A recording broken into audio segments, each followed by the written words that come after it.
As-tu du temps pour une jasette, mon chum? Monte le son parce que c'est l'heure des entrevues Savèche. Votre fenêtre sur le backstage de la scène métal acadienne et du Nouveau-Brunswick. Et cette semaine, en entrevue, plus un entretien, je reçois Éric Arsenault de Wound Up qui discute avec moi de nos projections pour les Wing Awards 2024. Éric, merci d'être avec nous ce soir. Ah oui, ça fait plaisir. Éric, toi, petit rappel pour les gens qui ne sont peut-être pas au courant, tu es dans le groupe Wound Up. Parle-nous un peu vite fait de ton rôle dans le groupe. Oui, ça, moi, je suis vocaliste dans le groupe. Ça fait juste passer un an qu'on est ensemble, qu'on fait de la musique.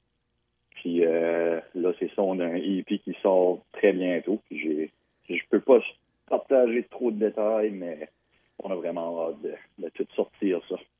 Tu nous fais une petite tease et you know what, c'est perfect. Si les gens veulent vous suivre sur les réseaux sociaux, ils pourront se tenir au courant de vos projets et de vos initiatives. Sur ce, sans plus tarder, on va aller directement dans le vif du sujet parce que les Wings Awards, c'est quand même... c'est un projet qui débute, mais c'est un point tournant pour les bands de métal acadien. Toi, comment tu vis ça en tant que band, d'avoir un gala fait vraiment pour le genre de musique que vous créez? C'est quand même un drôle de sentiment parce que, tu sais, ça fait quand même, je dirais, 15 ans que je fais de la musique du gros métal, tout ça. Puis on n'a jamais été reconnu comme de cette façon-là. C'est sûr qu'on a eu nos petits moments ici et là, mais jamais vraiment rien qui avait beaucoup de hype derrière. Fait que, non, c'est vraiment le fun. C'est plaisant qu'il y a du monde derrière nous qui ont hâte d'entendre nos chansons, des choses comme ça, ou même de découvrir d'autres artistes alentours.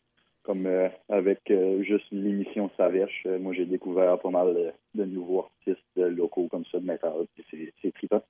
Écoute, c'est du feedback qui est vraiment apprécié d'avoir de la communauté parce que c'est pas toujours j'ai pas toujours l'occasion de m'asseoir avec justement les bands pour discuter de l'impact qu'un organisme à but, sans but lucratif peut avoir sur des bands parce que c'est rare d'avoir dans le métal acadien vraiment des gens qui se rassemblent. Et cette année, moi, je suis personnellement surpris par le nombre de volontaires, de bénévoles qu'on a eu pour l'organisation du gala, parce que l'année passée, tout était en ligne. Et vous autres, votre band, vous aviez été nominés Découverte de l'année, c'est ça? Oui, c'est ça. Puis je pense qu'on s'avait fait nominer, ça faisait comme peut-être un mois ou deux là, qu'on avait commencé. Fait que c'était quand même, c'était trippant de juste savoir déjà la nomination. Oui, vous étiez déjà sur le radar tout de suite dès vos débuts parce que vous autres, le band était grandement anticipé. Mhm. Donc, cette année, les 12 catégories qu'on va avoir, basées un peu sur le projet pilote de l'an dernier, band de l'année, artiste de l'année, ça, c'est des affaires qui reviennent. Songwriter, cette année, le prix sera nommé le prix Calix du Gay. Et lui sera juge des textes, des meilleurs auteurs en métal acadien cette année. Toi, qui est-ce que, personnellement, tu nominerais? Qui est-ce que tu crois qui va se mériter Songwriter cette année? Euh, Honnêtement, quand ce que je regarde la liste, ce groupe-là, pour moi, il ressort presque à chaque fois. C'est un petit peu difficile de ne pas les choisir. Puis moi, personnellement, ça serait Mess. Avec leur album qui vient de sortir cette année, Je mettrais le feu. Oui. C'est vraiment ça reste dans le dash du début à la fin. Puis c'est poétique, mais en étant comme un bon kind of groove, stoner metal. C'est vraiment le fun là, d'avoir eu cet album-là cette année. Puis je pense que les autres auraient vraiment une bonne chance de gagner ça. Parce que c'est vrai que lorsqu'on discute band de l'année, côté popularité, je pense que c'est peut-être même un band de l'année, peut-être même un prix, selon moi, ils seraient capables de se décrocher cette année. Oui, surtout tu sais qu'ils ont gagné le gala de la chanson l'année passée. Puis là, ils sont en tournée, je crois, ce soir, ils sont à Saskatchewan, quelque chose comme ça. En tout cas, c'est vraiment trippant de les voir aller. Tu sais, ils sont quand même assez jeunes aussi. Puis, non, c'est prometteur pour eux, puis ils le méritent. Oui, et petite anecdote comme ça, quelques semaines passées, je pense que c'est 2 semaines passées, la question Savèche était quelle band vous trouvez qui avait le plus de style, de charisme, côté costume, côté apparence sur scène, et puis Mess, c'était justement un groupe qui avait été plusieurs fois nommé. Ouais, c'est ça. C'est comme quand tu les vois sur le stage avec leur petit costume qui match, hein, c'est fun à voir. Non, c'est beau. Ils avaient recréé le mime des trois Spider-Man, me semble, hein. Oui. Et ça, c'était vraiment bien. Et côté compositeur de l'année, ça, je n'en avais pas encore parlé. Je te le dis à toi, pour une première fois même sur les ondes. Le prix compositeur de l'année cette année sera un honneur à mon grand-père. Normand Duguay est un joueur d'harmonica, il jouait dans les soirées acadiennes.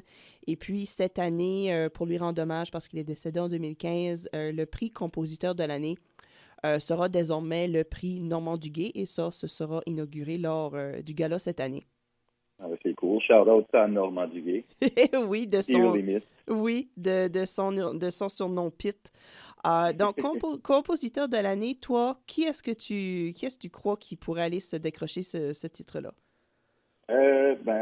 J'ai perdu son nom, maudit. Mais j'avais toutes mes notes de préparer, puis Facebook a refreshé. Mais ça serait le chanteur dans Our Failures. Oui, So, Julien Glazer-Gionnet, oui, c'est ça. Genet Glazer, Euh, Triple G's. oui.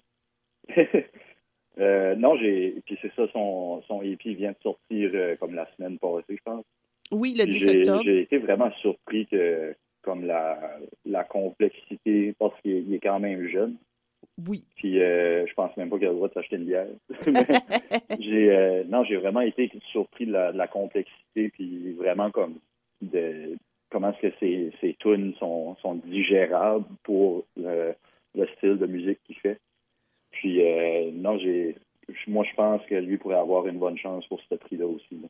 Oui, et moi, personnellement, étant donné que c'est un artiste qui a débuté en 2024, moi, je l'aurais même vu se mériter découverte de l'année cette année. Je ne serais pas surpris si Ouais. son nom sortirait dans les votes. Ouais, non, c'est ça. C'est parce que obviously, moi, je peux pas voter pour Wound Up, ça. Il faut que je trouve d'autres monde à voter pour. Mais lui, il a définitivement mon vote pour la découverte de l'année. Ben, ça, c'est fantastique parce qu'il aura peut-être le. Ben, vous autres, vous pouvez pas être découverte cette année. Si Ouais. moi, on me donne le droit de voter, je voterai probablement pour lui. Mais écoute, je peux pas vraiment voter. Ouais. Mais tu sais, il a mon vote dans mon âme. Pour Ouais, la c'est ça qui perf... compte. Oui, exactement, c'est ce qui compte, c'est le vote de l'âme. Euh, Chanson de l'année, là, on vient de discuter un peu des albums qui viennent de sortir cette année, le sien. Côté chanson, spécifiquement cette année, parce qu'on a plusieurs bands qui ont sorti juste des singles, est-ce que toi, tu as une chanson en tête qui pourrait peut-être se mériter le prix chanson de l'année? Ben là, je me répète un peu, c'est un toss-up entre les deux derniers groupes que je viens de nommer, donc Mess et Our Failures. Euh, pour ce dernier, ça serait The Hypocrisy of the Righteous. C'est Ouh! vraiment la chanson comme... C'est déjà que l'album était quand même assez bien. Cette chanson-là m'a vraiment frappé à l'œil ou à l'oreille, je l'aurais dit. Puis, non, je pense que cette chanson-là a vraiment une bonne chance. Puis, sinon, pour Mess, ça serait évidemment Gaz. Là, c'est à chaque fois que j'entends cette tune-là live, je viens comme un petit fanboy. Là, j'adore cette chanson-là. Fait que ça serait mes deux votes pour moi cette année. J'aime que tu mentionnes le petit fanboy dans une performance live parce que ça fait une très bonne transition vers ma prochaine catégorie, la performance de l'année. Euh, je n'ai pas eu l'occasion cette année beaucoup d'aller voir des performances étant donné que je suis quand même assez busy avec l'émission. Mais j'avoue que j'ai eu le temps d'aller faire un petit tour du côté du gala de la chanson, d'aller vous voir en performance là. Et ça, moi, j'ai trouvé que c'était quand même spécial. Mais toi, qui es un petit peu plus souvent que moi dans les venues, qui crois-tu pourrait se mériter performance de l'année en 2024? Ben, moi, évidemment, je vois à presque 100% des shows qui viennent par batteuse, ça. Mais il n'y a pas grand band acadien, par contre, ou avec des membres qui est francophone ou ça. Fait que il y a un spectacle que j'ai vu, je pense que c'était sur soit un Facebook Live ou juste une vidéo sur Facebook. Puis c'est un band que j'ai joué avec, ça fait pas mal longtemps. Puis c'est Tintamarre. Oh! Ouais, leur dernier spectacle, je me souviens pas c'était quelle date exactement, là. Mais avant que Pierre-Luc Cool retire son nom du ring. Mais eux autres, faire du crowd surf en jet ski ou commencer le show avec en Boston Télévision, des choses comme ça. Moi, C'était au Savage Fest. Oui, c'est ça, exactement. C'était au Savage Fest. Donc oui. C'est ça. Je suis 100% d'accord que ça, c'était une performance qui était mémorable. Les poupées gonflables garochées dans l'audience, Oui. avec la présence du crucifix juste accroché sur le plafond. C'était Si Tintamar fait quelque chose de bien, c'est définitivement mettre un bon petit show visuel avec une coupe de pincées d'humour. Absolument. Écoute, leur chanson Viagra, ils ont garoché un paquet de condons dans l'audience. Pour de l'humour, ça, on a été servis. Même que durant leur chanson Tintamar, il y a un petit Tintamar qui a éclos dans l'audience, où plusieurs personnes, incluant moi-même, on a commencé à varger des pannes ensemble. Écoute, c'était un Tintamar, il y avait des Acadiens. C'est ça, ça fitait. Exactement. Donc, pour conclure notre conversation, parce que là, je ne veux pas quand même trop étirer et je veux quand même laisser un petit suspense parce que la période de mise en candidature termine prochainement et la période de vote va commencer le 1er novembre. Donc, je vais laisser les gens mijoter un petit peu aussi. Donc, on va conclure avec notre dernière question qui, selon toi, se mériterait le prix d'altruisme cette année. Altruisme, c'est un petit peu difficile parce que j'ai vu la liste une couple de jours passés d'avance pour essayer de trouver des réponses. Là. Puis je trouve ça difficile parce que chaque groupe, comme il n'y a personne qui fait ça pour l'argent, il n'y a personne qui fait ça pour essayer de percer nécessairement. Fait que de donner une personne ou un groupe de dire qu'ils font de leur possible pour essayer de donner le plus possible à la scène de métal francophone, c'est un peu difficile.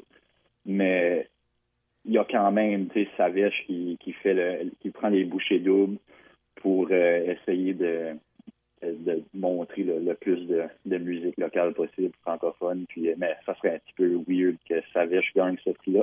Surtout que c'est un prix qui est destiné aux bands et je chante pas comme... Je pourrais pas chanter pour me sauver la vie. Mais écoute, j'apprécie.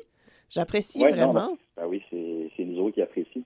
Mais non, c'est comme que je dis, je crois que chaque groupe fait leurs propres efforts parce qu'on n'est pas ici pour rabaisser les gens. On est tous là pour le même but, puis c'est d'agrandir notre famille le plus possible, puis d'espérer que n'importe qui veut faire de la musique de métal acadien, c'est qu'ils ont leur chance. Puis je pense que notre petite culture, notre petite communauté par ici, on fait toute une bonne job là-dessus. Absolument. Puis moi, vraiment, là, je vous lève tous mes comptes, je vous lève tout mon chapeau parce que c'est très difficile de faire de la musique métal en Acadie. Je trouve que culturellement, c'est pas une société qui est très accueillante pour le métal en général. Oui, c'est ça. C'est pas le market le plus facile à grandir dedans. Non, et puis vous êtes acharné dans votre lutte, si je peux appeler, pas vraiment lutte, mais votre quête, dans votre partage, création. Et puis, on se verra donc le 28 décembre pour le Gala Wings Out, où seront décernés les Wings Awards. Merci beaucoup, Éric. Yes, ça fait plaisir. Salut. Bye-bye.